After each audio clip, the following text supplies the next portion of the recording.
नमस्कार दर्शक बंधु, आजिर एही वीडियो को आपण को स्वागत करुछि।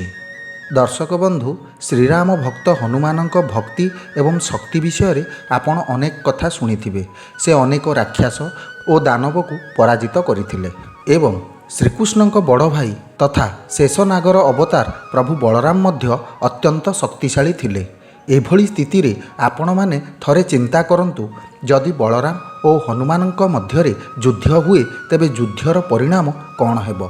तेबे दर्शक बंधु, आपण मानकु जणाई दबाकु चाहिबु कि दिने बलराम एवं हनुमानक मध्यरे भीषण युद्ध होइथिला, जहाँकि बहुत कम लोक जानिछंती। आज आमे एही युद्ध विषय रे जानिबा। जदि जानिबाकु चाहुचंती ताहाले आमर एही चैनल को तुरंत सब्सक्राइब करिनियंतु एवं बेल आइकन को दबाई दियंतु, जहा फଳରେ आमे पठाउथुबा एही भली तथ्य आपण मानक पाखरे आगुआ पहुँची पारिबो।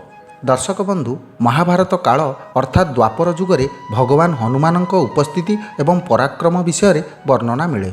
बजरंगबली रामायण काल अर्थात त्रेतया युगरे अनेक राक्षसंक अहंकार भांगिथिले। लंकापति रावण हेउ बा मेघनाद समस्तंक गर्व को भांगी चूरमार करथिले महाबली।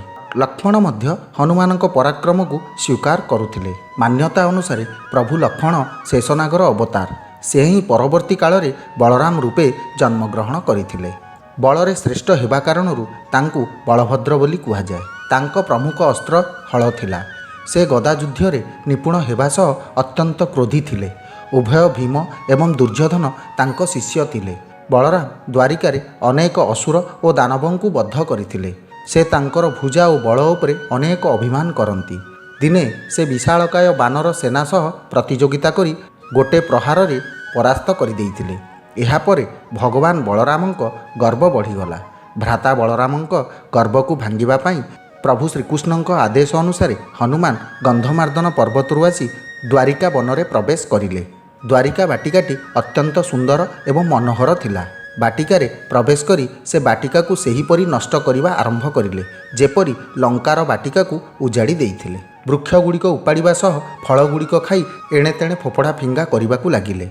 अनेक सैनिक तांकु रोकिबा पई शत चेष्टा करिथिले, मध्य पारि नथिले। शेषरे सैनिक माने न पारि प्रभु बलराम को जाई खबर देले। हनुमानक उपद्रव देखि प्रभु बलराम अत्यंत क्रोधित होई उठिले।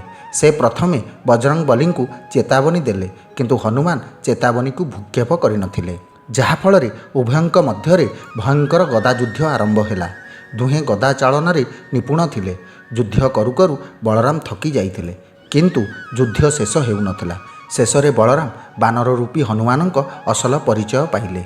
एहा परे हनुमानक संदेश भगवान कृष्णଙ୍କ निकटरे पहुँचिला। हनुमान को बंचाइबा पई भगवान श्रीकृष्ण और देवी रुक्मिणी द्वारिका बाटिकारे प्रकट हेले। बलराम को अहंकार भांगिबा पई श्रीकृष्ण एपरी चक्रांत करिथिबा कहिले। एहा सुनिबा परे बलराम निज भूल स्वीकार करी मारुति नंदनक निकटरे क्षमा प्रार्थना कले। एहा परे हनुमान श्रीकृष्ण को राम अवतार रे दर्शन देबा लगी अनुरोध करिबाकु लागिले।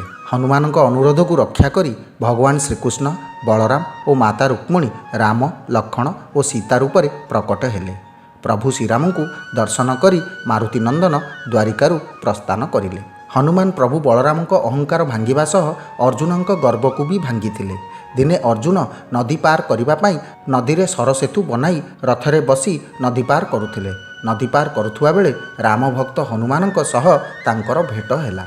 हनुमान को देखि अर्जुन कहिले, प्रभु श्रीराम जेतेबेले जणे श्रेष्ठ धनुर्धारी थिले, से ताहाले सरसेतु काहेकि बनैलेनी, राम सेतु काहेकि निर्माण करिले। एहा सुनी हनुमान कहिले, त्रेतया युगरे मोठारु बलशाली बानर थिले। सरसेतु तांको भाररे भांगी जाइथांदा, तेणु प्रभु राम सेतु बनाइथिले। तुमर ए सरसेतु मो भाररे ही भांगी जिवो।